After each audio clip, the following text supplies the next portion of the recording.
Offspring Self-Esteem here on the Morning After with Nick and Big J. It is Friday. That means we get to talk about all the cool things going on at the Comedy Lounge here in the Treasure Valley, and it's an honor and privilege to welcome back into the studio our friends Jen and Corral from the Lounge. Hi, guys. Good morning. Thank you very much for coming in. I love how you do that in succession. It's fantastic. We spend a lot of time together. And of course, that's part of the fun. I imagine it's another fantastic weekend at the Lounge, yes? Oh, so fantastic. Awesome. So we have a wonderful comedian in. I mean, this guy's been doing comedy how long? No. 38 years. 38 years of comedy. So, and what's crazy is, so I really pride myself on knowing what comedy is out there. And he brought up last night, there's so many comedians now. I try to stay up on it. But I mean, when I was really active doing comedy, I knew who everybody was. And this is the first time I've ever seen him because he hasn't been to Boise in 20 plus years. When 20 the plus Funny years. Bone was here. Yeah. But him and Brian have been friends for so long that he was like, we're bringing Nick in. And so I got to see him for the first time last night, and I was super thrilled. So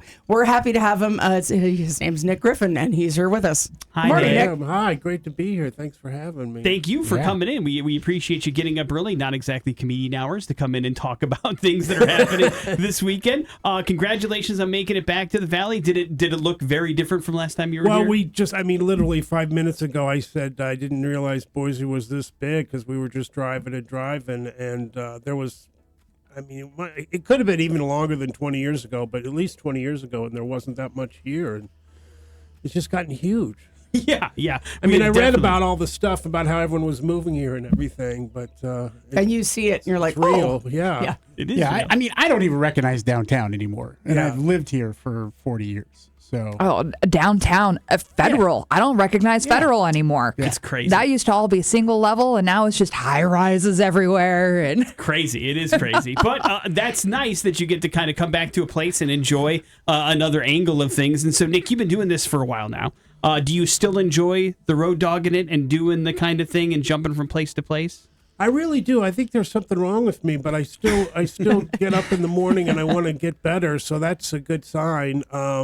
Obviously, the traveling is not very much fun, but the alone time I can deal with when I'm just sitting there in the hotel at the end of my bed going, what am I doing again here? Where am I? But I still love it, and I'm getting up there, but it's still fun for me, and I still do probably 35 weeks a year on the road, so maybe Wow. 30, Good for you, man. Good for you. doing stand-up comedy that long, you have seen the changes that have gone in and out of comedy over these years. Of course, now social media is such a huge part of it.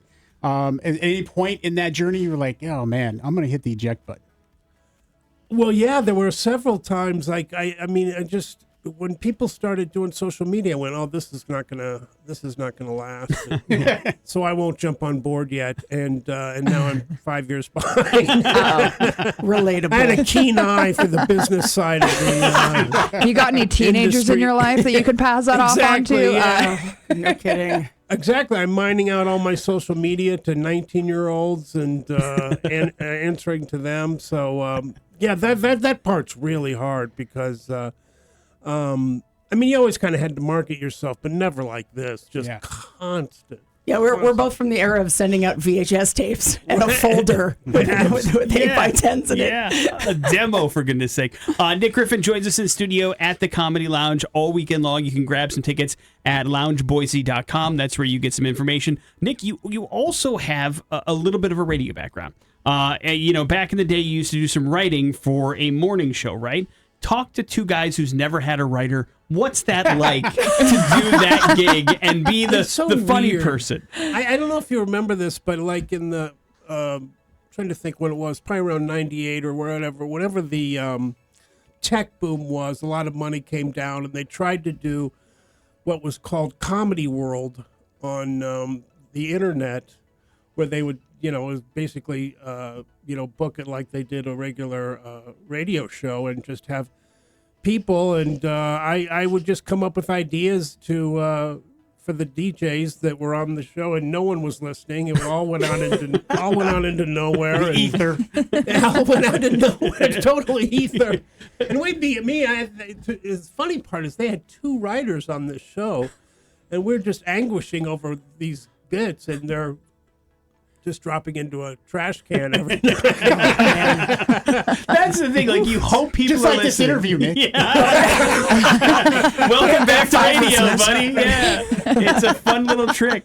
Of course, one of the things you also like to do is screenwriting. How, like, the horror movie stuff, where does that passion come from? Why is that so important to you? Well, I haven't had the luck yet to sell one, but I love horror movies. I grew up with an older brother who used to make me watch horror movies. Every Saturday they had one of those hosts that were, I think it was called Saturday Scream Night, which is just such a lame name.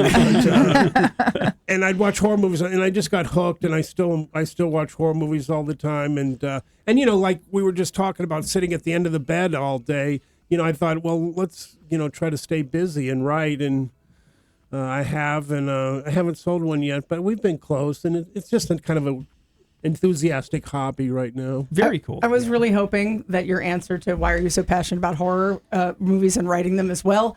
I can't kill people every day in my real life, so I kill them on the big screen. Yes. I went with the classy answer. So, what's your favorite horror film Well, that's just so bad it's good? Oh gosh, I don't know. Well, Maniac I like quite a bit, which was just a late '70s slasher, but Okay. it was really weird and funky, and some of that Dario Argento stuff that's just a lot of slasher stuff. Yeah. I think you're kind of sensing a theme here. There's a lot of slasher stuff that I like. gore and blood Yeah. is what I Right. heard. I was saying the other night that I've watched too many horror movies because now when I watch commercials, I'm like, stab him already. Nick Griffin in studio. You can check him out at the Comedy Lounge this weekend. LoungeBoise.com is where you can grab your tickets. Of course, you've also had a chance to do a lot of Letterman back in the day. That was kind of the thing. I've heard a lot of stories of, like, finally getting the chance to break through, maybe having a talent scout in the audience or something like that, and getting that first call. Is once you break the seal, make it easier, or is going back all those times still a difficult thing for you to do and get through? Well, I grew up, coming home a little drunk and a little whatever at the end of the night and turning on Letterman and just being enamored with this goofy guy from the Midwest who had a show and sing a lot of comics on there. So that was a dream to get on the show, and I was about as nervous as I've ever been to do the Letterman show, and it was nerve. Pardon me, it was nerve-wracking every time I did it, and but it was a thrill. And you don't get a lot of FaceTime with Dave after. It's not like we sat and had it out, but it was just great to be on a show with my hero. And Sure.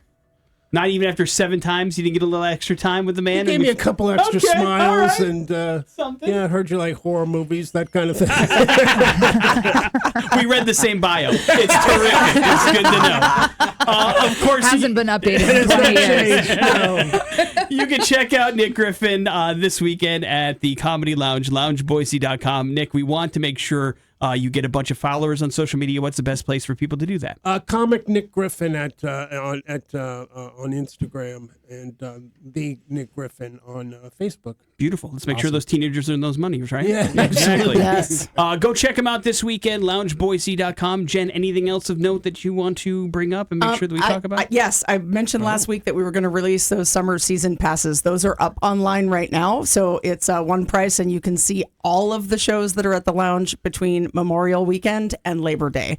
So you have all of that time. At the moment, we have 18 shows booked.